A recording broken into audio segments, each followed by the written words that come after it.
ના યુનિટ કરીએ છીએ અને આપણને બધાને આવેગનો અનુભવ એ બહુ સ્વાભાવિક બાબત છે. આપણા બધાના જીવનમાં આપણે વાત કરી હતી કે નાનું બાળક હોય ત્યારથી માંડીને 110 વર્ષ સુધી જીવનાર વ્યક્તિ હોય એ બધાને આવેગનો અનુભવ થાય છે. માનવ વર્તનને સમજવું હોય તો એના આવેગને સમજવા પડે. આવેગ વગરનું જીવન નિરસ થઈ જાય. અત્યારે આપણે પેપરોમાં અવારનવાર વાંચીએ છીએ કે ભાઈ હવે રોબોટ દ્વારા એમ કે નિદાન અને બીજી બધી કામગીરી શરૂ થવાની છે. છતાં રોબોટની કેટલીક મર્યાદાઓ છે, પણ એ આપણો વિષય નથી. આપણે બધા આવેગ અનુભવીએ છીએ. રોબોટમાં પણ એ લોકો ટ્રાય કરે છે કે એના ફેશિયલ એક્સપ્રેશન લાવવા માટે અને આપણા જેવા એમ કે એના ફેશિયલ એક્સપ્રેશન ઓફ ઇમોશન ને એ કરવા પ્રયત્ન કરે છે.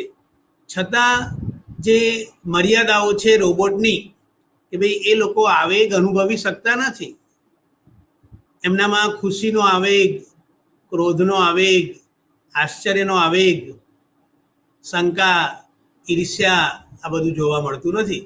કે ભાઈ આપણે માનવી એકબીજાની ઈર્ષ્યા કરીએ છીએ, પણ રોબોટ કંઈ એકબીજાની ઈર્ષ્યા કરતા નથી. અને આપણે બધા જાણીએ છીએ. આપણે શરૂઆત કરતા પહેલા આ જે વ્યક્તિ છે અને એના ચહેરા ઉપરથી કે ભાઈ એના ફેશિયલ એક્સપ્રેશન જે છે એ ફેશિયલ એક્સપ્રેશન આપણને ઘણું બધું કહી જાય છે.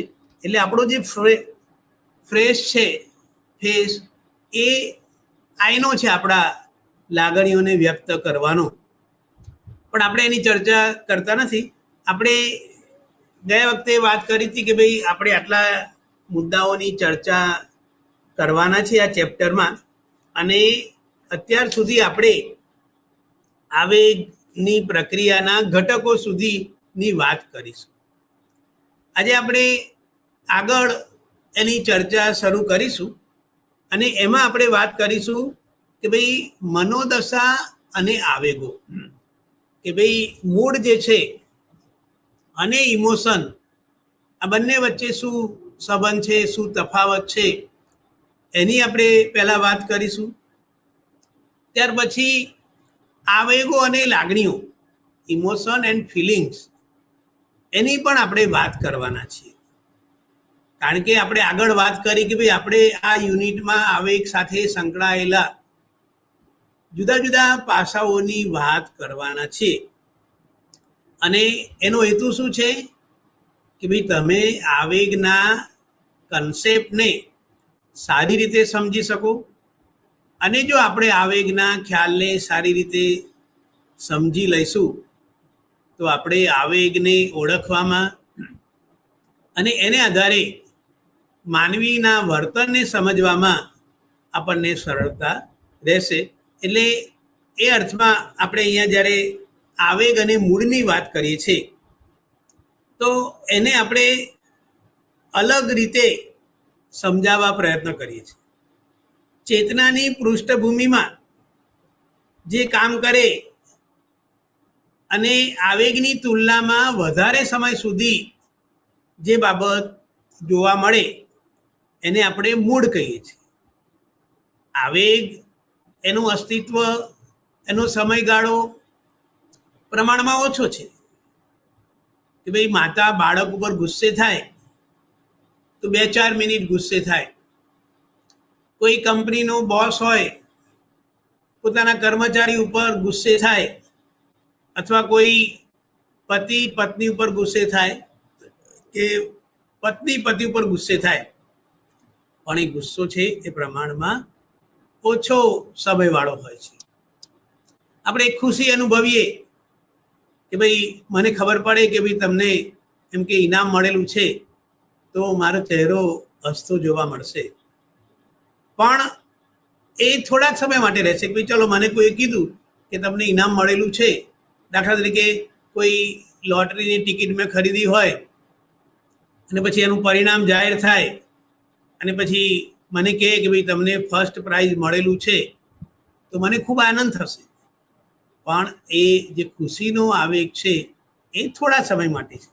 તો આપણે એક દાખલો લઈએ કે ભાઈ ઇન્ડસ્ટ્રીમાં સુપરવાઇઝર એમ કે કામ કરે છે અને સુપરવાઇઝર ઇરિટેટ થયેલો છે, કોઈને કોઈ કારણસર એનામાં ઇરિટેશનનો જોવા મળે છે. એટલે ઇરિટેશનના મૂડમાં એ પર્યવેક્ષક કે સુપરવાઇઝર છે અને કોઈ કર્મચારી કામ ઉપર મોડો આવે છે કે ભાઈ પોતે તો ઇરિટેટ છે અને અધૂરામાં પૂરું કોઈ એક કર્મચારી અડધો પોણો કલાક મોડો આવે તો એ પર્યવેક્ષક એના પર ગુસ્સે થશે, કારણ કે એનો મૂડ ખરાબ હતો અને પછી આ ઘટના બની એટલે લાંબા સમય સુધી એના મૂડને એમ કે અસર જોવા મળી. આપણે અહીંયા તમારી બુકમાં પણ ટેબલ આપેલું છે અને બહુ આપણે એને અલગ રીતે સમજાવવા પ્રયત્ન કરેલો છે અને પછી આપણે એની ચર્ચા કરીએ છીએ. ભાઈ આવેગો અને મનોદશા એ બંને વચ્ચે શું તફાવત છે એને આપણે જોવા પ્રયત્ન કરીશું. તો પહેલાં આપણે આવેગની વાત કરીએ કે ભાઈ આવેગો એ એમ કે એની પાછળ કોઈને કોઈ કારણ હોય છે અને એ સ્પષ્ટ હોય છે. ભાઈ મને ક્રોધ આવ્યો છે તો કોઈ એવી બાબત બની છે કે જેને કારણે મને ક્રોધ ઉત્પન્ન થયેલો છે. મને ખુશી થઈ છે કે ભાઈ મારો પરીક્ષામાં પહેલો નંબર આવ્યો છે, અથવા મારે હું ટ્રાવેલિંગ કરવા જાઉં અને પછી વિમાનમાં મને બારી જોડે સીટ મળે અને બહારનું દ્રશ્ય મને દેખાતું હોય તો મને આનંદ થશે કે ના ભાઈ ચલો હવે બારીમાંથી એમ કે આપણે ઉપરથી અને લેન્ડિંગ અને એ બધું એમ કે જોઈશું. તો એ ખુશીની આવૃત્તિ. ઘણીવાર આપણે જોઈએ છે ને કે ભાઈ આપણે વિઝિટ કરીએ, આપણે એક સાદો દાખલો એટલે કે આપણે લગભગ ગુજરાતમાં બધાને સ્ટેચ્યુ ઓફ યુનિટી કેવડિયામાં જે સરદાર પટેલનું બહુ ઊંચામાં ઊંચું એમ કે સ્ટેચ્યુ બનાવેલું છે અને જો તમે ત્યાંની વિઝિટ કરો તો તમને આશ્ચર્ય થશે કે અરે આટલું મોટું એમ કે ઊંચું જે છે સ્ટેચ્યુ અને પછી એમાં લિફ્ટ તમે ઉપર જાઓ અને આજુબાજુ જુઓ અને એની પાસે ઊભા રહો તો તમને આશ્ચર્ય થશે કે ભાઈ આ જે સ્ટેચ્યુ છે. એવી રીતે કદાચ જો તમે હૈદરાબાદ ગયા હોવ તો ત્યાં આગળ statue of harmony Shankaracharya Ramanujacharya જે છે રામાનુજાચાર્યનું એ આખું બનાવેલું છે. તો આવા પ્રકારના સ્થળોએ આપણે જઈએ ત્યારે આપણને આશ્ચર્ય થાય કે ભાઈ સરદાર સરોવર ડેમ જોઈએ તો આપણને આશ્ચર્ય થાય કે ભાઈ આવી રીતે એની રચના કરેલી છે, અથવા બીજા બધા જે કંઈ બિલ્ડિંગો આપણે જોઈએ તો એ આશ્ચર્યની લાગણી પણ એ થોડા સમય માટે છે કે આપણે જઈએ અને એને જોઈએ. જ્યારે સામે જે મનોદશા છે એ કેવા છે? ફ્રી ફ્લોટિંગ છે. જેમ આપણે નદીમાં કોઈ વસ્તુ તર્યા કરતી હોય, ઘડીકમાં આમ જાય ઘડીકમાં આમ જાય આમ જાય અને એ ફ્રી ફ્લોટિંગ છે. અને કેવું છે? ડિફ્યુઝ, ભાઈ સ્પષ્ટ નથી એમાં એ પ્રકારની એ છે. દાખલા તરીકે કોઈ માનવી હોય સવારે એમ કે બહુ ખુશમાં હોય અને આપણે એની જોડે વાત કરો, એનો ચહેરો જુઓ તો આપણને આનંદ થાય કે ના ભાઈ આ વ્યક્તિ ખુશમાં છે અને એની સાથે આપણે વાત કરી. પણ સાંજે મળે તો ચીડચીડા સ્વભાવ હોય એનો આમ ચહેરો જોઈને આપણને એમ થાય કે ભાઈ એને આ જે એના ચહેરા ઉપર સાદી ભાષામાં કહીએ કે ભાઈ સવારે તો કેટલી બધી રોનક હતી પણ અત્યારે એનો ફિક્કો ચહેરો પડી ગયો છે. એટલે મૂડ એવી વસ્તુ છે કે ભાઈ એ અપ્સ એન્ડ ડાઉન થયા કરે. સવારે આપણને મળ્યા હોય તો એ વ્યક્તિ મૂડમાં ના હોય, આપણે એને બોલાવીએ પણ સાંજે આપણને મળે એટલી બધી મૂડમાં હોય તો આપણને આશ્ચર્ય થાય. એટલે આપણે આવેગની વાત કરી તો એ પ્રમાણમાં એનું જે અસ્તિત્વ છે સાદી ભાષામાં કહીએ એ થોડા સમય માટેનો હોય છે, જ્યારે મૂડ જે છે એમાં સ્વિંગ જે છે એ લાંબા સમય સુધી અપ્સ એન્ડ ડાઉન થયા કરતી હોય છે. આવેગો કેવા છે બીજો આપણે વાત કરીએ. આવેગો સંક્ષિપ્ત છે અને કેટલીક સેકન્ડ સુધી જ રહે છે. એ બહુ ટૂંકમાં હોય અને એનું જે ડ્યુરેશન છે એ કેવું છે, અમુક સેકન્ડ સુધી છે.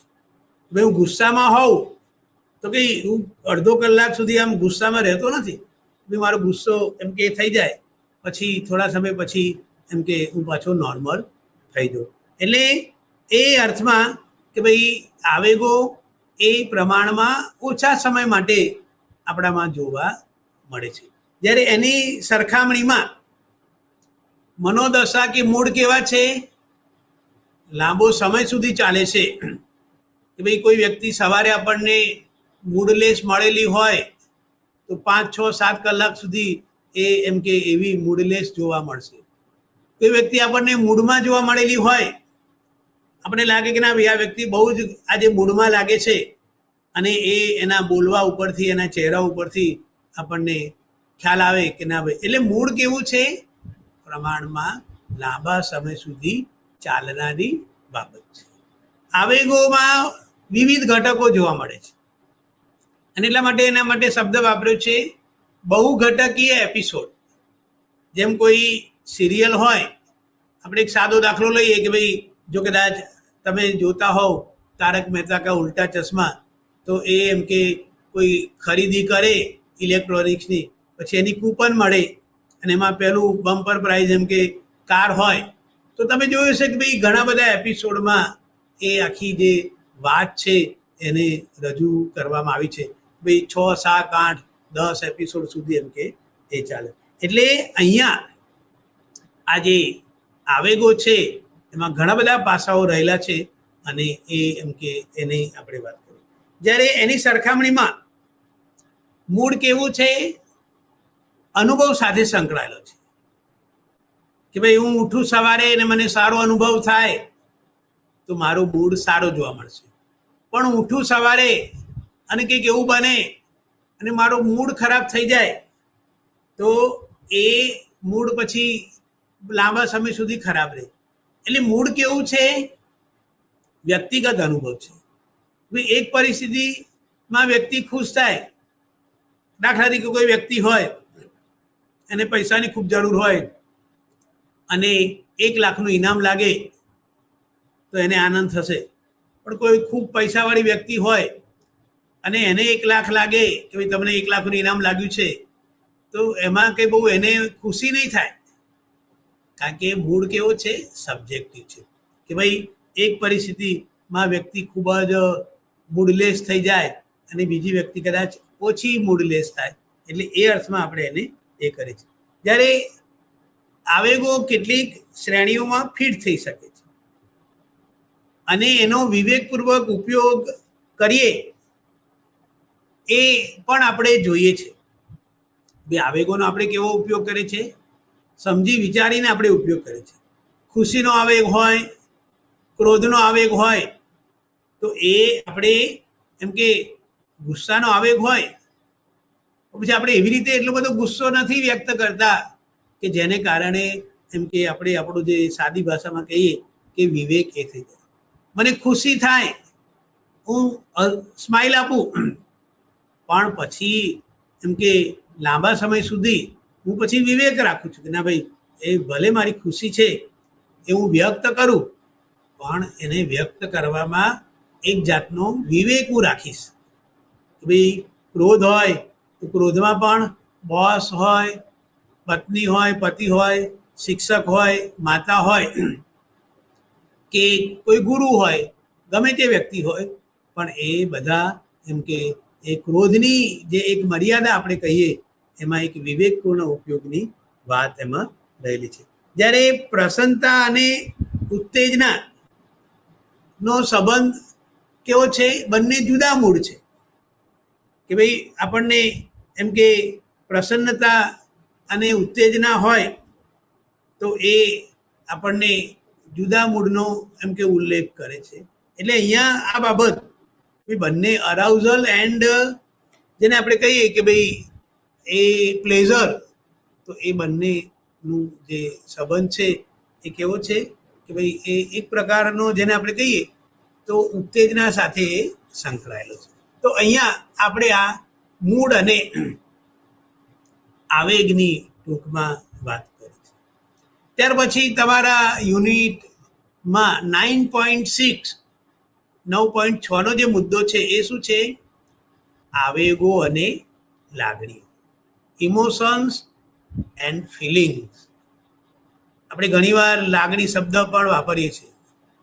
આપણે કહીએ છીએ કે ભાઈ પેલો વ્યક્તિ બહુ જ લાગણીશીલ છે. છોકરીઓ કે સ્ત્રીઓ વધારે લાગણીશીલ હોય છે. અને આ જે બધી બાબતો છે તો અહીંયા આપણે આ લાગણીઓ અને આવેગ વચ્ચે પણ તફાવત છે.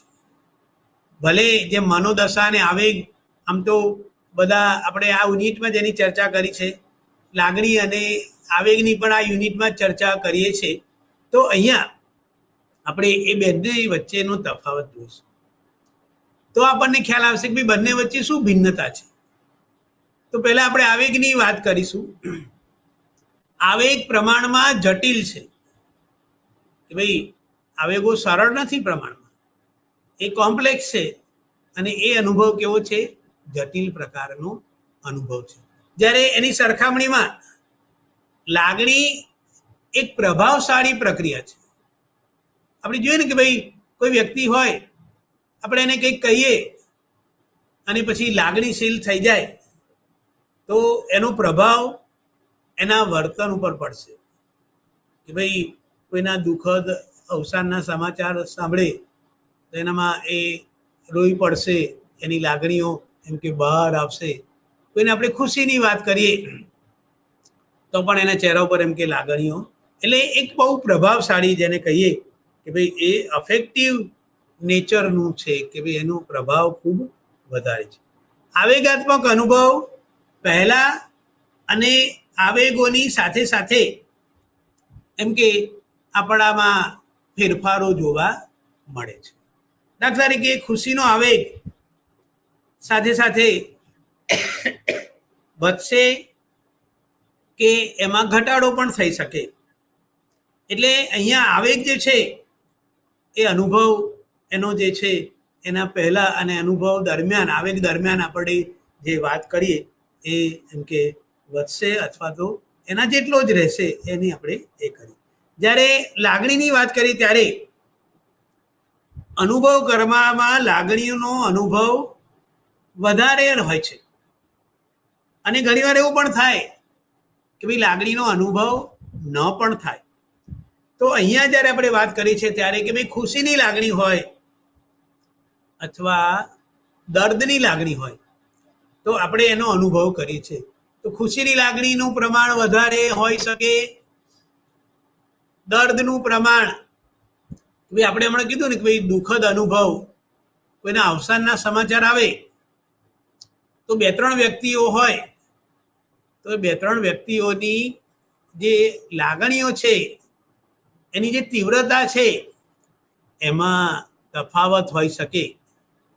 એ રીતે આપણે ખુશીનો દાખલો લઈએ કે ભાઈ નાનું બાળક હોય એને તમે ચોકલેટ આપો, કોઈ મોટું 12મા ધોરણમાં ભણનાર હોય એને ચોકલેટ આપો, અને કોઈ નોકરિયાત હોય એને ચોકલેટ આપો, તો અહીંયા ખુશીનો જે આનંદ છે એ બાળકમાં વધારે હશે કે ભાઈ ચોકલેટ તે જોઈને એને આનંદ વધારે થશે.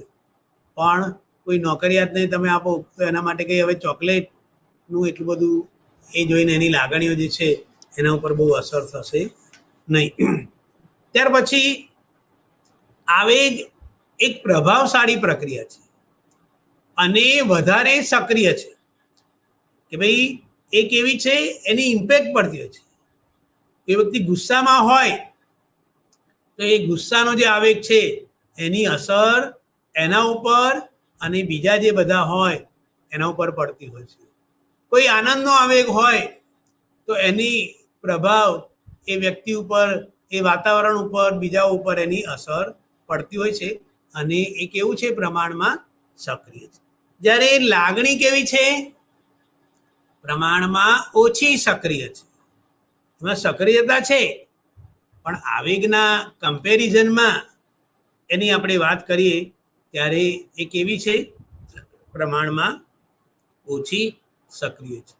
આવેગો વ્યક્તિગત અને વસ્તુલક્ષી બંને છે.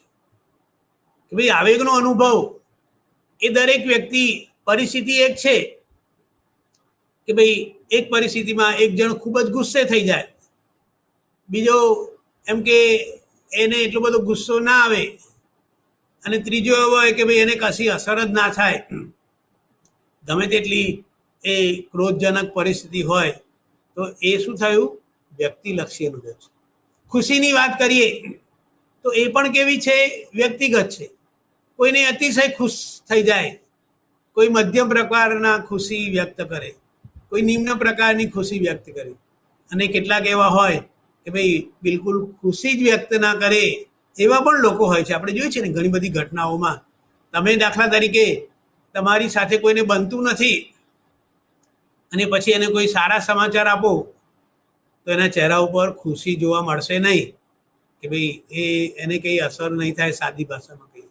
અને એ વસ્તુલક્ષી પણ છે કે ભાઈ ઓબ્જેક્ટિવ પણ છે કે ભાઈ વ્યક્તિ પરિસ્થિતિ પ્રમાણે આવેગ અનુભવે અને એ આવેગને આધારે વ્યક્તિ એમ કે પોતાના જે આવેગની અભિવ્યક્તિ છે એ અભિવ્યક્તિ એ કરતો હોય છે. જ્યારે લાગણીઓ મોટે ભાગે કેવી છે? વ્યક્તિગત સ્વરૂપની છે. Feelings are always subjective. કે ભાઈ આપણે નથી કહેતા ઘણાને કે ભાઈ શું આટલા બધા લાગણી વેડા કરે છે, અને કેટલાક બહુ જ લાગણીશીલ હોય છે, સેન્સિટિવ એટલા બધા હોય. એમ કે સાદો દાખલો લઈએ કે ભાઈ સહેજ આપણે એને ટાંકણી મારવાનો વિચાર કરે છે, ટાંકણી અડાડી નથી તો પણ એના ચહેરા ઉપર એમ કે પીડા છે. અને કોઈને આપણે એમ કે તલવાર અડાડીએ તો પણ એમ કે કશી અસર થાય નહીં. એટલે કે એને પ્રમાણમાં જે ટાંકણી મારવાનો આપણે હજુ વિચાર કરીએ, એને હજુ નજીક લઈ જઈએ અને પેલામાં ડરની લાગણી જોવા મળે. જ્યારે કેટલાકને એમ કે આપણે એના હાથ પાસે ચપ્પુ લઈ જઈએ પણ એને એમ કે એટલી બધી ડરની લાગણી જોવા મળે નહીં. એટલે લાગણીઓ કેવી છે? સબ્જેક્ટિવ છે. ત્યાર પછી આવેગો વિવિધ પ્રકારના હોય છે. આપણે આવેગના પ્રકારોની વાત તમારા જે અભ્યાસક્રમ છે એ સિવાય આપણે કરેલી છે, અને એમાં આપણે વાત કરી હતી વિધાયક આવેગો અને નિષેધક આવેગો. એટલે વિધાયક આવેગમાં આનંદ, ખુશી, હર્ષ અને એ બધી બાબતોનો સમાવેશ થાય છે. જ્યારે નકારાત્મક આવેગો છે, નેગેટિવ ઇમોશનમાં આપણે ઈર્ષ્યા, ભય, શંકા, અદેખાઈ, ડર આ બધી બાબતોનો સમાવેશ કરીએ છીએ. એટલે આવેગોમાં વિવિધતા વધારે છે. વિવિધ પ્રકારના આવેગો આપણે અનુભવીએ છીએ. અને આપણે એ પણ વાત કરી હતી કે તમારા અભ્યાસક્રમમાં મૂળભૂત આવેગો અને સ્વચેતન જે આવેગો છે એની આપણે વાત કરી હતી. જ્યારે એના પ્રમાણમાં લાગણી મોટે ભાગે બે જ પ્રકારની હોય છે. કાં તો ખુશીની લાગણી થાય આપણને, અથવા તો આપણને એમ કે એક દુઃખની લાગણી થાય કે ભાઈ આપણે જુદી જુદી પરિસ્થિતિમાં જુદા જુદા પ્રસંગોએ આપણે એમ કે આ પ્રકારની જે લાગણીઓ છે એ અનુભવતા હોય છે. પણ મોટે ભાગે બધા માનવીઓ ખુશી અથવા પીડા કે દર્દની લાગણી અનુભવે છે. આપણે આવેગની વાત કરીએ કે ભાઈ આવેગમાં શારીરિક ફેરફારોનો અનુભવ કરી શકાય છે. ભાઈ આવેગ અનુભવીએ ત્યારે આપણા શરીરમાં આંતરિક અને બાહ્ય ફેરફારો થતા હોય છે. આપણે ઘણીવાર દાખલો આપેલો છે, આજે ફરીથી એને રિપીટ કરીએ છીએ. અત્યારે હું લેક્ચર આપી રહ્યો છું અને મારી સામે બારી છે, ત્યાં ઝાડ અને એ બધું છે. હું પહેલે માળે બેઠેલો છું અને એક ઝાડ ઉપરથી વાંદરો એ બારીમાં આવે અને એ બારીમાં આવશે તો મારામાં ભયની લાગણી ઉત્પન્ન થશે. એ કૂદીને મારું જ્યાં અહીંયા આ કોમ્પ્યુટર છે, એ ડેસ્ક છે, એના ઉપર એકદમ આવી જશે તો તો શું થશે? મારા શ્વાસની ગતિ વધી જશે, મારા હૃદયના જે કંઈ ધબકારા છે એ એટલા બધા ઝડપી થઈ જશે, મને પરસેવો પણ છૂટી જાય. તો અહીંયા આવેગમાં શારીરિક ફેરફારો થતા હોય છે અને એ આપણે જોઈ શકીએ છીએ. કોઈ વ્યક્તિ ગુસ્સામાં હોય તો એનો ચહેરો કેવો થઈ જશે? લાલ લાલ થઈ જશે. કોઈ વ્યક્તિ બહુ શોકમાં હોય તો એનો ચહેરો ફિક્કો પડી જાય, એવું આપણે જોઈએ છે કે ભાઈ એના ચહેરા ઉપર એમ કે એક જાતનું તેજ જોવા ન મળે. તો આ આવેગો એમાં શારીરિક અને આંતરિક ફેરફારો થતા હોય છે. જ્યારે એની સરખામણીમાં જે લાગણીઓ છે એમાં એટલા બધા શારીરિક ફેરફારો થતા નથી અને જે માઇલ્ડ પ્રકારના ફેરફારો થાય એના ઉપર ધ્યાન આપવામાં આવતું નથી. કે ભાઈ આવેગમાં ફેરફારો થાય તો આપણે જોઈ શકીએ છીએ, અનુભવી શકીએ છીએ કે ભાઈ મને બીક લાગે, ભયજનક પરિસ્થિતિ હોય તો હું દોડવા માંડું અને મારા શરીરમાં ગ્લુકોઝનું પ્રમાણ વધારે થાય, જેથી મને દોડવાની જે શક્તિ છે એ મળે અને એ રીતે થાય. પણ લાગણીઓમાં આવા કોઈ શારીરિક ફેરફારો જેને આપણે કહીએ એ ફેરફારો જોવા મળતા નથી અને એ ફેરફારો થાય છે પણ એટલા બધા એમ કે જેને આપણે જોઈ શકીએ એ રીતના ફેરફારો થતા નથી. તો અહીંયા આપણે આવેગ સાથે સંકળાયેલા આ બે મહત્વના કન્સેપ્ટની આપણે વાત કરી છે કે ભાઈ મનોદશા, મૂડ અને લાગણી, ફિલિંગ્સ.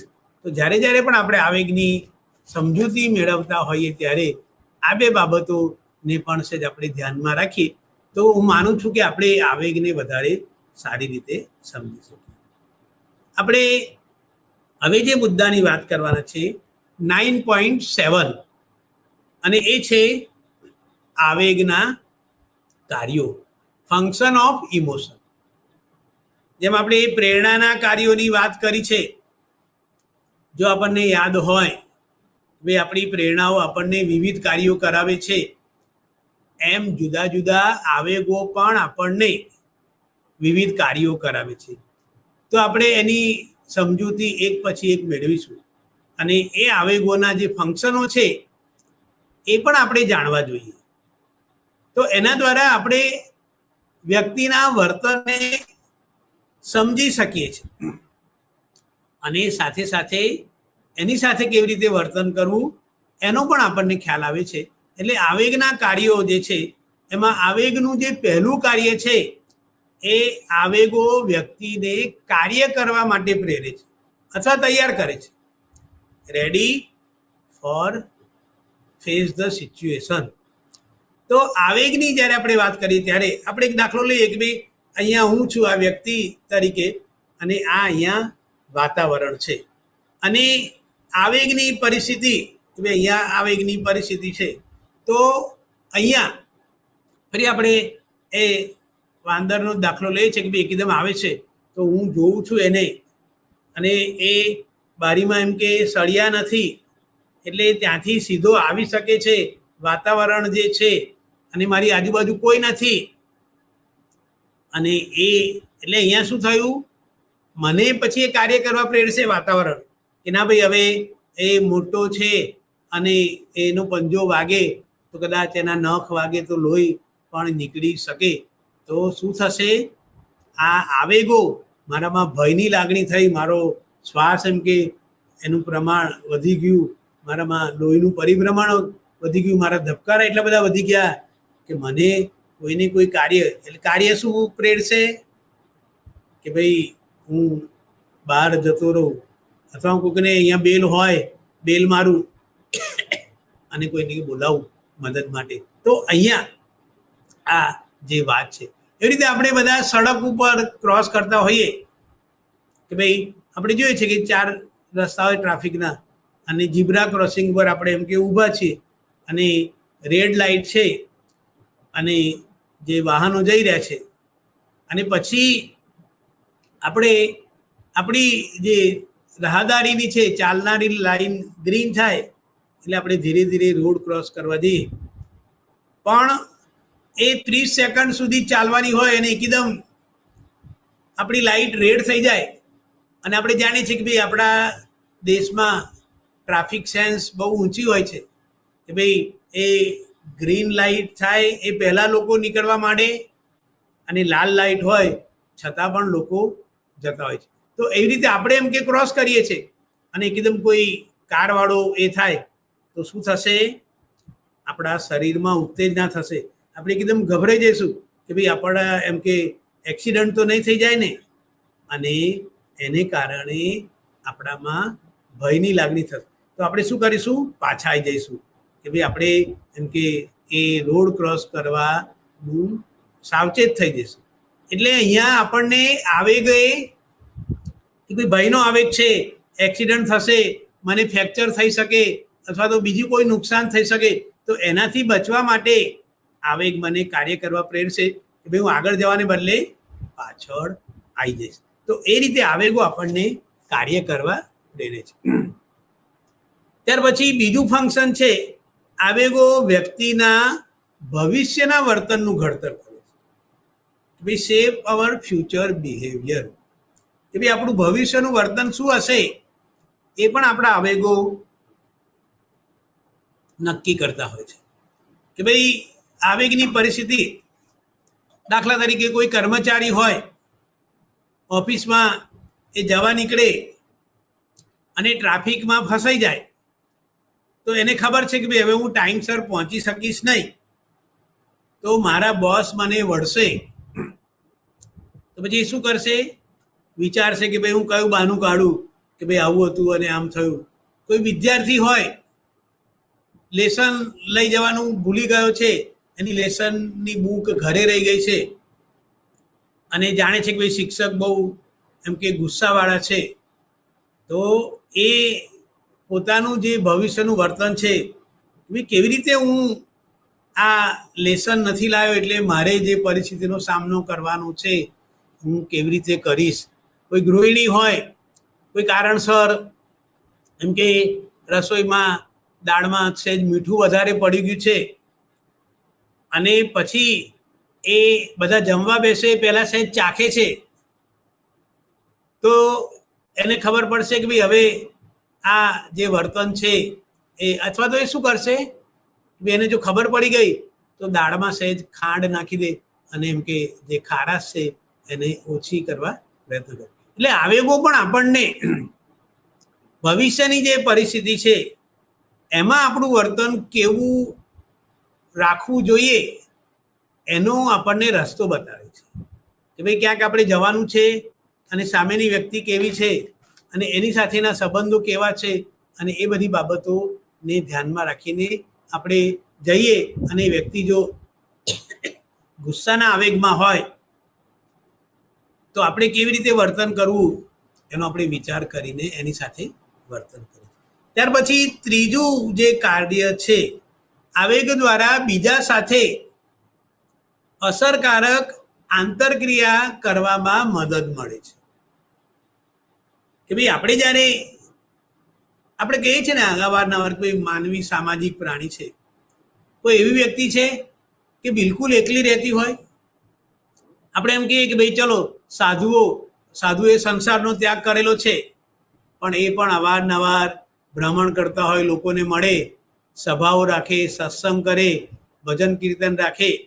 તો બધાને, એટલે કે આપણે એકબીજા સાથે આંતરક્રિયા કરીએ છીએ અને એ આંતરક્રિયા અસરકારક બનાવવી હોય તો આપણને એમાં આવેગો મદદરૂપ થાય છે.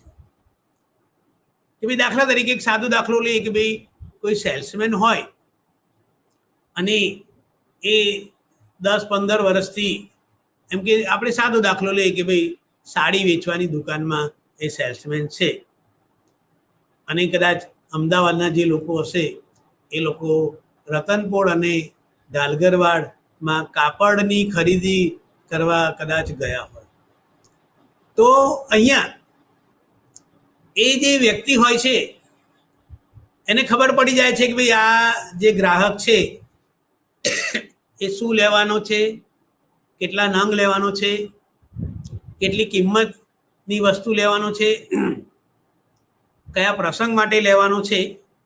અને ઘણીવાર આપણને પણ આશ્ચર્ય થાય કે ભાઈ આપણે માત્ર એક જ સાડી કે પેન્ટ બુશર્ટ ખરીદવાના હોઈએ, આપણું બજેટ આપણે નક્કી કરીને ગયા હોય કે ભાઈ 500થી વધારે સાડી કે પેન્ટ બુશર્ટ લેવાના નથી, પણ જે સામેની વ્યક્તિ છે એ આપણા લાગણીને, આપણા મૂડને સાદી ભાષામાં કહીએ ભાઈ ઓળખી જાય છે, અને પછી આપણને એમ કે એ જે એની આંતરક્રિયા છે એ ઇફેક્ટિવ હોય છે.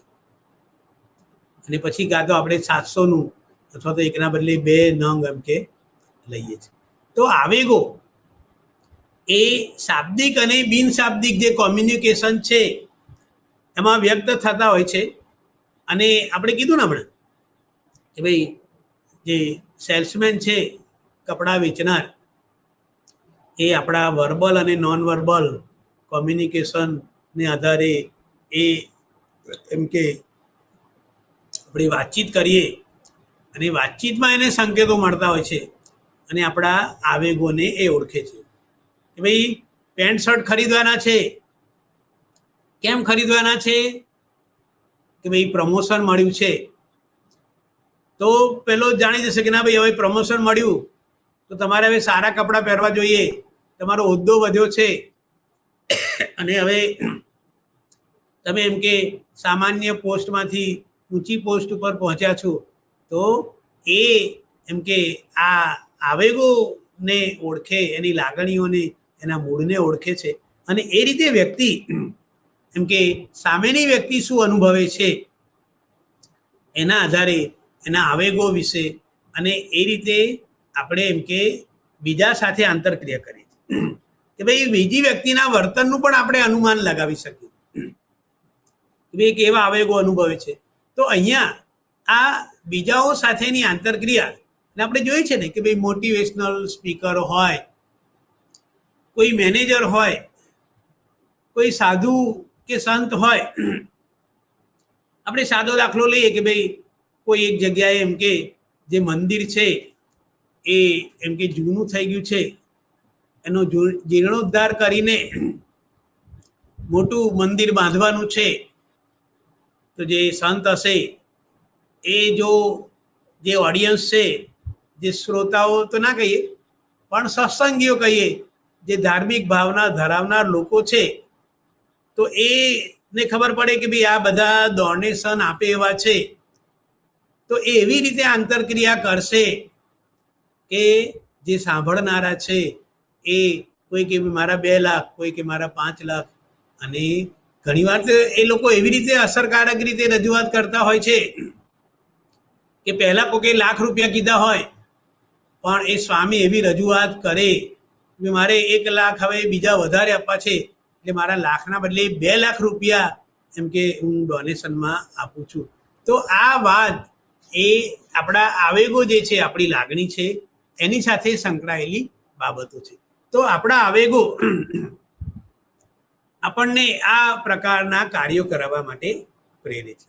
હવે આપણે બીજો એક મહત્વનો મુદ્દો જેની ચર્ચા શરૂ કરીએ છીએ, 9.8 તમારો જે યુનિટ છે એકમ, એમાં 9.8નો જે મુદ્દો છે અને એનું શીર્ષક શું છે? આવેગના સિદ્ધાંતો, થિયરીઝ ઓફ ઇમોશન. કે ભાઈ આવેગને સમજવા હોય તો એના સિદ્ધાંતોને પણ જાણવા પડે. જો આપણે આવેગના સિદ્ધાંતો જાણીશું તો આવેગના ખ્યાલને વધારે સારી રીતે સમજી શકીશું. તો આવેગના જે સિદ્ધાંતો છે એ સિદ્ધાંતો આપણે 5 સિદ્ધાંતો જોવાના છે. અને એમાં પહેલો જે સિદ્ધાંત છે જેમ્સ લેંગનો સિદ્ધાંત જોઈશું આપણે, ત્યાર પછી કેનન બાર્ડનો સિદ્ધાંત જોઈશું, ત્રીજો સિદ્ધાંત સાક્ટર અને સ્પ્રિંગરનો સિદ્ધાંત છે, ચોથો જે સિદ્ધાંત છે એ વિરોધી પ્રક્રિયાનો સિદ્ધાંત છે, અને પાંચમો જે સિદ્ધાંત છે એ લાઝારસનો જે સંજ્ઞાત્મક મૂલ્યાંકનનો સિદ્ધાંત છે એને આપણે જોઈશું. તો આ બધા જે કંઈ સિદ્ધાંતો છે એ સિદ્ધાંતોને જો આપણે સમજીએ તો હું માનું છું કે આવેગનો જે ખ્યાલ છે એ ખ્યાલને આપણે વધારે સારી રીતે સમજી શકીએ. તો પહેલો જે સિદ્ધાંત છે જેમ્સ અને લેંગનો, અહીંયા બે વ્યક્તિઓએ આ સિદ્ધાંત આપેલો છે, વિલિયમ જેમ્સ અને કાર્લ લેંગ. આ બંને ભેગા થઈને આવેગના સિદ્ધાંતની સમજૂતી આપેલી છે. એ સિદ્ધાંત શું છે એની આપણે થોડીક જાણકારી મેળવીએ. તો આ સિદ્ધાંતમાં કહેવામાં આવે છે કે શારીરિક પરિબળોને કારણે વ્યક્તિઓ દ્વારા આવેગનો અનુભવ કરવામાં આવે છે. આઈ રિપીટ, શારીરિક પરિવર્તનોને કારણે, કે ભાઈ આપણે એમ કે ફિઝિયોલોજીકલ ચેન્જ જે છે એને કારણે વ્યક્તિઓ દ્વારા આવેગનો અનુભવ, એક્સપિરિયન્સ ઓફ ઇમોશન જેને આપણે કહીએ, એ એમ કે આપણને થાય છે. તો અહીંયા આપણે એને આગળ થોડીક ચર્ચા કરીએ, એને સમજવા પ્રયત્ન કરીશું. તો અહીંયા કોઈ વ્યક્તિ દ્વારા અનુભવ થવા વાળો આવેગના કેટલીક બાહ્ય ઘટનાઓ કે સ્થિતિના પરિણામ સ્વરૂપ થનાર શારીરિક પ્રતિક્રિયા કે પરિવર્તનના રૂપમાં એમણે આવેગને સમજાવવા માટેનો પ્રયત્ન કરે છે. દાખલા તરીકે કોઈ વિદ્યાર્થી હોય અને એમ કે વર્ગમાં બેઠો હોય અને છેલ્લે બેઠો છે ને પછી એમ કે આમ મોબાઈલ હજુ સેજ આમ જોવાય કરે અને શિક્ષકની નજર પડે, પછી ક્યાંક ભાઈ ઊભો થાય, શું કરે છે મોબાઈલમાં, તો એના હૃદયના ધબકારા વધી જશે.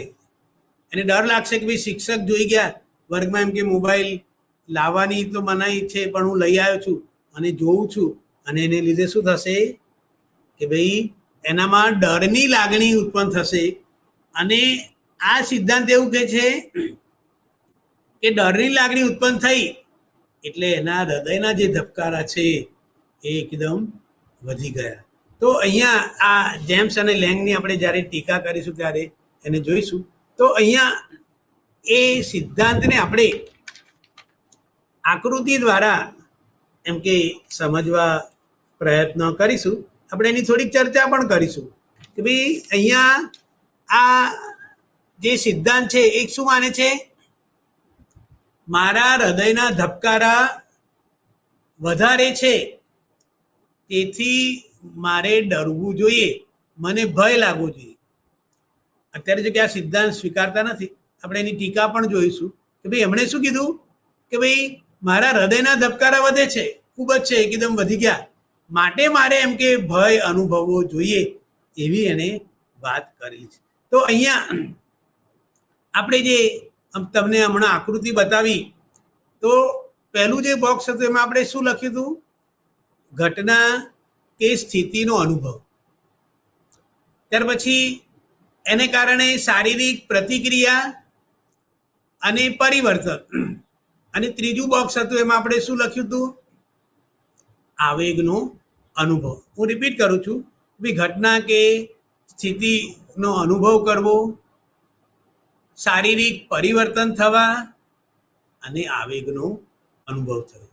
દાખલા તરીકે આપણે એક દાખલો આપીને એને કરવા પ્રયત્ન કર્યો છે. વ્યક્તિ ગુસ્સામાં છે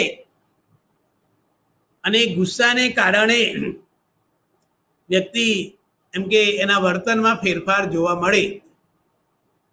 તો ગુસ્સામાં હોય વ્યક્તિ, તેના ધબકારા એમ કે વધી ગયા હોય, ગુસ્સામાં હોય વ્યક્તિ, એના ચહેરા પર એમ કે લોહી, એનો ચહેરો લાલ થઈ જાય, એ દાંત એમ કે ભીડે અથવા તો એના જે કંઈ છે તો એના ધબકારા તે થઈ જાય.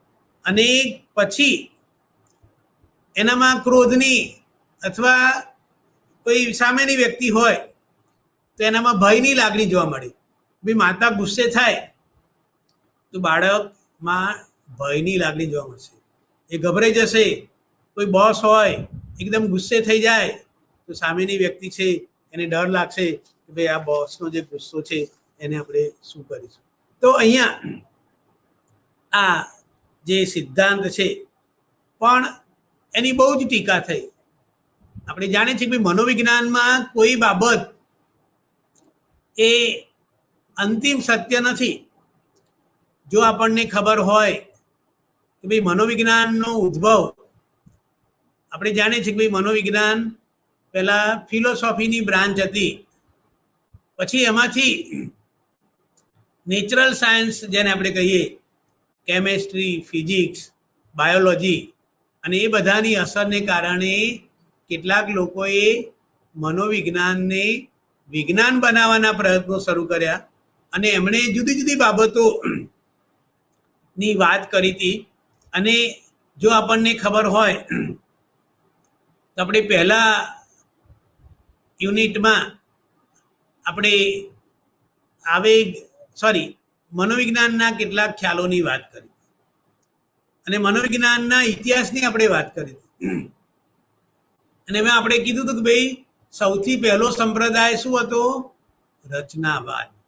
એણે આ જે રચના છે એને સમજવા ઉપર બહુ જ ભાર મૂક્યો. પણ વર્તનને સમજવું હોય તો આપણા આવેગો કે બીજી બધી બાબતોની રચના સમજવી જરૂરી છે, પણ એ જ મહત્વની છે એવું કેટલાકે માન્યું નહીં કે ભાઈ એના કરતાં ફંક્શન મહત્વનું છે. આપણે શું કાર્ય કરીએ છીએ એ જો આપણે જાણી શકીએ તો એમાંથી કાર્યવાદ ઉદ્ભવ્યો અને આ રચનાવાદ અને કાર્યવાદની પાછી ટીકા થઈ અને એમાંથી વર્તનવાદ ઉદ્ભવ્યો કે ભાઈ વર્તન કે જે જોઈ શકાય, અનુભવી શકાય, માપી શકાય એવી જ બાબતો વિજ્ઞાનમાં હોય, એટલે રચનાવાદ અને કાર્યવાદના જે કંઈ સમજૂતી છે એની ટીકા. એટલે આપણે શું અહીં કહેવા માંગે, આપણે એની બહુ વિગતે ચર્ચા નહીં કરી, પણ કહેવાનો અર્થ શું છે કે ભાઈ વિજ્ઞાનની પ્રગતિ એ શેના ઉપર આધારિત છે? આજે જે સિદ્ધાંત છે એમાં સંશોધનો થાય, એમાં ફેરફાર થાય અને પછી એ સિદ્ધાંત અમુક સમય પછી અસ્વીકાર્ય બને.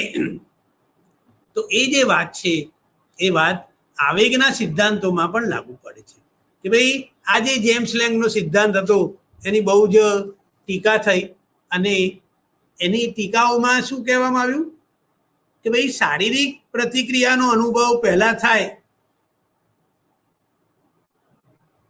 અને આપણે આવેગનો અનુભવ કરીએ અને પછી શારીરિક પ્રતિક્રિયાનો અનુભવ થાય એવું જોવા મળતું નથી. કે ભાઈ આપણા શરીરમાં ફેરફારો થાય અને આપણે એમ કે આવેગ અનુભવીએ, તો એ સમજૂતી હવે આપણે સ્વીકારતા નથી કે ભાઈ પહેલાં આપણને એમ કે આ પ્રકારનો અનુભવ થાય પછી આપણે ફેરફાર થાય એવું આપણે કરી શકીએ નહીં. પણ ઘણીવાર કેટલાક આવેગો એવા છે કે એમાં શારીરિક ઉત્તેજનાનો અનુભવ ન પણ થાય કે ભાઈ અમુક પરિસ્થિતિ એવી હોય કે જેમાં શારીરિક ઉત્તેજના આપણે જોઈ ન શકીએ છતાં આપણે આવેગો અનુભવીએ છીએ. કે ભાઈ આપણે એક સાદો દાખલો લઈએ ને અત્યારે આપણે જાણીએ છીએ ને કે ભાઈ ફિટ ઇન્ડિયા અને ફિટનેસ, ભૂતકાળમાં ફિટનેસ એક્સપર્ટ ભાગ્યે જ જોવા મળતા. અત્યારે આપણે જોઈએ છીએ કે અવારનવાર તમે ક્યાંક નીકળો તો વિસ્તારો શહેરનો તો એ વિસ્તાર ઉપર ફિટનેસ સેન્ટર એવા બોર્ડ મારેલા હોય છે કે ભાઈ વ્યક્તિ જીમમાં જાય અને આપણે જોઈએ છે ને કે ભાઈ ઊભો હોય અને એના પગ ચાલતા હોય અને સામે જોયા કરે અને એ જે એની એક્સરસાઇઝ છે એ કરતો હોય. તો અહીંયા એક્સરસાઇઝ કરવાને કારણે શું થશે? એના હૃદયના ધબકારા વધારે હશે કે ભાઈ એ એમ કે એના પગની મૂવમેન્ટ એટલી બધી ઝડપથી હોય અને એને કારણે એના જે હાથની મૂવમેન્ટ પણ ઘણીવાર હોય તો શું થશે? વ્યાયામને કારણે એના હૃદયના ધબકારા વધારે જોવા મળે. પણ જો આપણે આ સિદ્ધાંતને કરીએ તો આપણે શું માનીશું કે ભાઈ ભયને કારણે એના હૃદયના ધબકારા વધારે જોવા મળે છે. પણ અહીંયા એવું નથી. વ્યક્તિ વ્યાયામ કરે છે એને કારણે એના હૃદયના ધબકારા વધારે છે અને તેથી આપણે એવું ના કહીએ કે ભાઈ એને ભયનો આવેગનો અનુભવ છે. એટલે આપણે કહી શકીએ કે ભાઈ આવેગિક પ્રતિક્રિયા ઉત્પન્ન કરવા માટે માત્ર શારીરિક પરિવર્તનો પૂરતા નથી. મારે આવેગને સમજાવવા હોય તો આવેગને સમજાવવા માટે શારીરિક ફેરફારોને જ હું આધાર બનાવું અને એને આધારે આવેગોના અનુભવ વિશેની વાત કરું તો એ પ્રમાણમાં ઓછી શક્ય છે. કે ભાઈ એ સિદ્ધાંત જે જેમ્સ અને લેંગે આપ્યો, પણ એ સિદ્ધાંતની આ એક મર્યાદા છે. એટલે અહીંયા આંતરિક ફેરફારોની સાથે એમ કે એને જોડવાનો જે પ્રયત્ન છે એ પ્રયત્ન એમ કે એટલો બધો અત્યારે આપણે એને એ કરતા નથી. દાખલા તરીકે કોઈ એક વ્યક્તિ રડી રહી છે, એની આંખમાંથી આંસુ આવે છે, તો એ વ્યક્તિ ખુશ હોય અને દુઃખી પણ હોય છે. આપણે કહીએ છીએ કે હર્ષના આંસુ આવે. કોઈ માતા હોય એને એમ કે ભાઈ તમારા દીકરાનો આખા રાજ્યમાં પ્રથમ નંબર આવેલો છે, તો એના આંખમાં ખુશીના આંસુ આવશે. ભાઈ એને એટલો બધો આનંદ થશે કે એની આંખમાંથી આંસુ જોવા મળશે. અને રિઝલ્ટ સારું ના આવે તો એ જ આંખમાંથી એમ કે દુઃખ જે છે એ આંસુ જોવા મળે. એટલે અહીંયા આજે આપણે વાત કરી કે વ્યક્તિ રડે છે તો આપણે એવું માને કે ભાઈ વ્યક્તિ રડે તો દુઃખમાં જ હોય, પણ એવું નથી. વ્યક્તિ રડે છે કારણ કે એને આનંદની લાગણી છે, એટલો બધો આનંદિત થઈ જાય છે કે એની આંખમાંથી એમ કે આંસુ આવી જાય અને આપણને પણ એ થાય. તો અહીંયા એની જ્યારે આપણે વાત કરીએ ત્યારે આપણે એને ચહેરાની પ્રતિક્રિયાની જે પરિકલ્પના છે એને આપણે યોગ્ય રીતે આ બાબતને સમજાવવા માટે એની વાત કરીએ કે ભાઈ જ્યારે આપણે ચહેરાના અભિવ્યક્તિની વાત કરીએ છીએ ત્યારે એમ કે આપણે કહીએ કે ભાઈ જ્યારે આપણે આવેગાત્મક અનુભવ કરીએ છીએ ત્યારે આપણો જે ચહેરો છે એ ચહેરાના સ્નાયુઓ, ભાઈ આપણી આંખના આ કપાળના કરચલીઓ પડે અથવા તો આપણું જે નાક છે, આ નસકોરા જેને કહીએ, આપણા હોઠ છે, આપણા જે ગાલ છે, તો આ બધી બાબતો એમ કે એ બધા જે છે એનામાં એક સેન્સરી ચેન્જ આવતો હોય છે. આપણે કીધું વ્યક્તિ ગુસ્સામાં છે તો એનો ચહેરો લાલ થઈ જાય. વ્યક્તિ કોઈ આપણે ઘણી વાર નથી કહેતા, કોઈ છોકરો હોય કોઈ છોકરીને વાત કરે તો એ શરમાઈ જાય તો એના ચહેરા ઉપર એમ કે એ શરમના મારી એનામાં એના ચહેરા ઉપર ફેરફાર જોવા મળતો હોય છે. એટલે અહીંયા ચહેરાની અભિવ્યક્તિમાં આવેગ જે છે એ વધારે મહત્વનું પાસું છે. અને એ રીતે આપણે એમ કે શારીરિક ફેરફારોને નહીં પણ ચહેરા પરનું, અને આપણે આગળ પણ વાત કરી છે ભાઈ આપણો ચહેરો કેવો છે, આપણા જે કે આવેગો છે, આપણે ખુશ છીએ, આપણે ચિંતામાં છીએ તો એ ચહેરો ચાડી ખાય એમ આપણે કહીએ છીએ ને. ભાઈ આપણે કહીએ કે ના ભાઈ કોઈ કંઈક કહીએ, આ તું કેમ આટલું બધું ચિંતા કરે છે, તો શું કહેશે, ના હું તો જરાય ચિંતા કરતો નથી. પણ એનો ચહેરો ચાડી ખાતો હોય તો ભાઈ વ્યક્તિ ચિંતા કરે છે અને એના ચહેરા ઉપર એમ કે ચિંતાની લાગણી જોવા મળે. ખુશીની લાગણી હોય તો આપણે કહીએ કે ભાઈ તું તો એટલો બધો ખુશ થઈ ગયો, એટલે કે ના એ કે એવું એટલું બધું એમ કે ખુશ થવા જેવું નથી. પણ એના ચહેરા ઉપરથી આપણને ખ્યાલ આવશે કે વ્યક્તિ બહુ ખુશ થઈ ગયું છે. તો આ જે જેમ્સ લેંગનો પહેલો સિદ્ધાંત છે અને એની આપણે વાત કરી અને એની મર્યાદાની પણ વાત કરી. ત્યાર પછી બીજો જે સિદ્ધાંત છે કેનન બાર્ડનો સિદ્ધાંત, આ પણ બે મનોવૈજ્ઞાનિકો આપેલો છે, વાલ્ટર કેનન અને ફિલિપ બાર્ડે આ સિદ્ધાંત આપેલો છે. એટલે આપણે એને કેનન બાર્ડ સિદ્ધાંત તરીકે ઓળખાય. તો આ સિદ્ધાંતમાં શું માનવામાં આવે છે, ભાઈ એમણે શું આવેગની સમજૂતી આપી.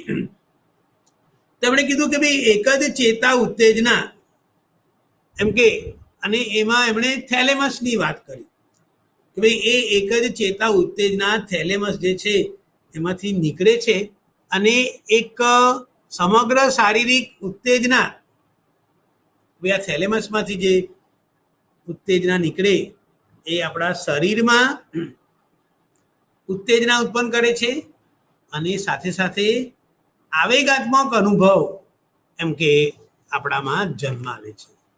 તો અહીંયા એને જે વાત કરી એને આપણે એમ કે આકૃતિ દ્વારા આ રીતે દર્શાવી શકીએ. અને જો આપણે આકૃતિ ધ્યાનપૂર્વક જોઈશું તો હું માનું છું કે આપણને એની વધારે ખ્યાલ આવશે. તો આપણે એને સમજવા પ્રયત્ન કરીએ કે ભાઈ કેનન અને બાર્ડે વાત કરી તો એને પહેલું જે બોક્સ છે એમાં આપણે શું લખ્યું છે? ચેતાઓની ઉત્તેજના. અને એ ઉત્તેજના શેમાંથી નીકળે છે? આપણા જે મગજમાં થેલેમસ કરીને જે પાર્ટ છે એમાંથી એમ કે ચેતાકી ઉત્તેજના એ થાય છે. એટલે nervous stimulus that eminate from thalamus. થેલેમસમાંથી એટલે જ્યારે આપણે આવેગ અનુભવીએ છીએ ત્યારે શું થાય છે? થેલેમસમાં એમ કે જે ચેતાઓ છે એની ઉત્તેજના એને કારણે આપણે આકૃતિમાં બે બોક્સ બતાવ્યા. આપણે ઉપરના બોક્સની વાત કરી છે કે ભાઈ શારીરિક પ્રતિક્રિયા સક્રિય બને છે. થેલેમસમાં જે કંઈ ફેરફાર થાય એને લીધે પહેલું શું થાય છે? શારીરિક પ્રતિક્રિયાઓ સક્રિય બને છે. Physiological responses is activated. કે ભાઈ અત્યારે હું બેઠો છું તો મારા શારીરિક ફેરફારો શાંત છે. આપણે ઘણીવાર હું દાખલો આપું છું કે અત્યારે મારી શ્વાસની જે ગતિ છે કેવી છે? નોર્મલ છે. કે ભાઈ એ થાય. હું મારા હૃદય ઉપર હાથ મૂકું તો મારા ધબકારા નોર્મલ હશે. મારું એમ કે અહીંયા મારી પલ્સ જે છે નાડીના ધબકારા અહીં જોવું તો પણ કેવા હશે? નોર્મલ જોવા મળશે. અત્યારે મને પરસેવો વળેલો નથી મારી ત્વચાની જે વિદ્યુત અવરોધક શક્તિ જેને આપણે કહીએ. તો અહીંયા આ શારીરિક પ્રતિક્રિયા સક્રિય થાય છે. ક્યારે સક્રિય થાય છે? થેલેમસમાં ચેતાકીય ઉત્તેજનાને કારણે. અને પછી બીજું બોક્સ આપણે બતાવ્યું હતું તો ભાઈ બીજા બોક્સમાં આપણે શેની વાત કરી છે? અહીંયા જે છે એ એમ કે આવેગાત્મક અનુભવના સંબંધમાં સેરિબલ કોર્ટેક્સમાં સંદેશો જાય છે. ભાઈ થેલેમસમાં ઉત્તેજના થઈ, શારીરિક પ્રતિક્રિયાઓ થઈ. એ શારીરિક પ્રતિક્રિયાઓને કારણે જે સેરેબલ કોર્ટેક્સ છે એમાં મેસેજ ગયો કે ભાઈ સામે ભયજનક પરિસ્થિતિ છે માટે આપણે એનાથી દૂર જવાનું છે. સામે બહુ ઝડપથી ગાડી આવી રહી છે ને આપણે રસ્તો ક્રોસ નહીં કરી શકીએ તો આપણે ત્યાં જ ઊભા રહેવાનું છે. અને એ જે વાત છે એ એમ કે અહીંયા એણે એ રીતે કરવા પ્રયત્ન કરેલો છે. તો અહીંયા આ જે કેનન અને બાર્ડનો સિદ્ધાંત છે એની આપણે વાત કરેલી છે. હવે આ જે સિદ્ધાંત છે એ આવેગ પેદા કરવા વાળી ઉત્તેજના કોઈ વ્યક્તિ દ્વારા એનો અનુભવ થતો હોય છે. ભાઈ આવેગ જન્માવે એવી જે કંઈ સિચ્યુએશન છે અને એને કારણે વ્યક્તિને એમ કે અનુભવ થાય અને એનો સંબંધ શેની સાથે એને જોડ્યો છે? થેલેમસ સાથે. ભાઈ એ થેલેમસ દ્વારા એક સાથે સ્વયં સંચાલિત મજ્જાતંત્ર ને સંદેશો કે સંકેત મોકલવામાં આવે છે. આપણે ઓટોનોમસ નર્વસ સિસ્ટમ કે ભાઈ જેના ઉપર આપણો કાબુ નથી. ભયજનક પરિસ્થિતિ જોઈને એકદમ વાંદરું કૂદે તો મને ભય થાય. હું બેઠો હોઉં ને એકદમ કોઈ વ્યક્તિ વંદાથી બીતી હોય ને વંદો જુએ એકદમ આવતો એની તરફ આવે તો અહીંયા આપણું જે ઓટોનોમસ નર્વસ સિસ્ટમ છે એ મારી શ્વાસની ગતિ, હૃદયના ધબકારા, મારા ચહેરા પરના જે કંઈ ફેરફારો છે, મારું લોહીનું જે પરિભ્રમણ છે એ પરિભ્રમણ એમ કે એ બધું એ થતું. તો આ સ્વયં સંચાલિત મજ્જાતંત્રમાં સંદેશો જતો હોય છે કે ભયજનક પરિસ્થિતિ છે અને એમાંથી આપણે બચવાનું છે. અને એ જે છે અને એ શરીરના અંદરના અંગો અને સેરેબલ કોર્ટેક્સ જે છે એને એની અસર થાય છે અને એને આધારે આપણી આવેગ અનુભવીએ છીએ. તો એ જે વાત છે કે ભાઈ શારીરિક ઉત્તેજના આવેગાત્મક અનુભવ તરફ આપણને લઈ જાય છે અને એમાં એમણે એમ કે થેલેમસને બહુ મહત્વ આપ્યું છે. પણ આપણે અહીંયા વાત કરી કે ભાઈ થેલેમસ નહીં, પણ હવે આપણે હાઇપોથેલેમસ અને લિમ્બિક સિસ્ટમ એ મહત્વના છે. તો એ વાત આપણે ધ્યાનમાં રાખીએ. તો અત્યાર સુધી આપણે 2 સિદ્ધાંતોની વાત કરીશું અને વાત કરી અને પછી નેક્સ્ટ ટાઈમ આપણે બાકીના જે 2 સિદ્ધાંતો છે એ બાકીના 3 સિદ્ધાંતોની વાત કરીશું. તો આવેગને સમજવા માટે એના જે કંઈ સિદ્ધાંતો છે એ સિદ્ધાંતો આપણે જાણવા જરૂરી છે. અને જો આપણે સિદ્ધાંતોને જાણીએ તો આવેગના ખ્યાલને વધારે સારી રીતે સમજી શકીએ. નમસ્કાર. નેક્સ્ટ ટાઈમ આપણે આવેગની વાત કરીશું.